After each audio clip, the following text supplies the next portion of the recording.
Let not your heart be troubled. You believe in God, believe also in me.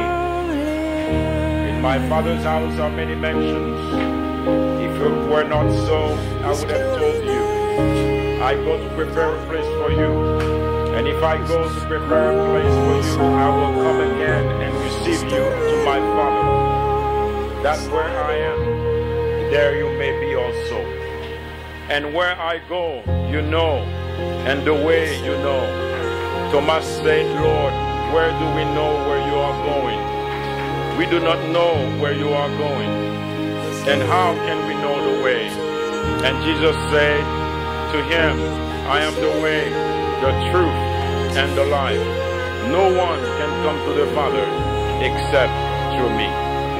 Do not let your heart be troubled. Trust in God and trust also in me. We can trust in God's presence. We can trust in God's provision. We can trust in God's promises. We also can trust in God's power to deliver us from the hand of the enemy and to make us who He called us to be, His children in this world.